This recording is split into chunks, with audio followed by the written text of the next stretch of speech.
नागपूरच्या कळमना पोलीस ठाणे हद्दीत विवाहित महिलेनं बोलण्यास नकार दिल्याचा राग मनात धरून एका तरुणानं तिच्या घरात घुसून अश्लील वर्तन केलं।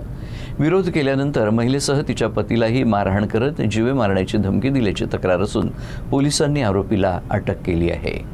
पोलिसांनी दिलेल्या माहितीनुसार पीडित महिला आणि आरोपींची पूर्वीपासून ओळख होती। 2023 मध्ये महिलेचा विवाह झाल्यानंतर दोघांमधील संवाद बंद झाला। मात्र त्यानंतरही आरोपी तिचा पाठलाग करायचा। गेल्या 6 महिन्यांपासून आरोपी सातत्यानं फोन करून तिला त्रास देत होता। घटनेच्या दिवशी आरोपीनं या महिलेला व्हॉट्सअॅप कॉल केला, मात्र महिलेनं तो घेतला नाही। यामुळे संतप्त आरोपी थेट तिच्या घरी पोहोचला आणि त्यानं तिथं बळजबरीनं तिच्याशी बोलण्याचा प्रयत्न केला। याच दरम्यान आरोपीनं महिलेसोबत अश्लील वर्तन केलं। महिलेनं विरोध केल्यानंतर आरोपी आक्रमक झाला आणि घरात गोंधळ घालू लागला। आरडाओरड ऐकून महिलेचा पती मध्यस्थी करण्यासाठी आला असता आरोपीनं त्यालाही मारहाण केली।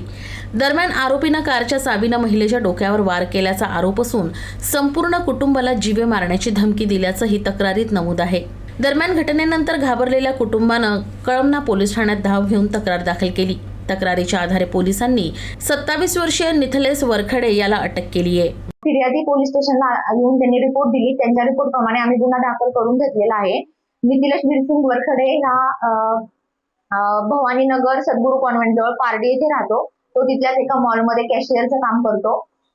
त्याला काल आम्ही अटक करून त्याला न्यायालयीन कोठडीत पाठवलेलं आहे आणि पुढची प्रोसेस आम्ही चालू केलेली आहे।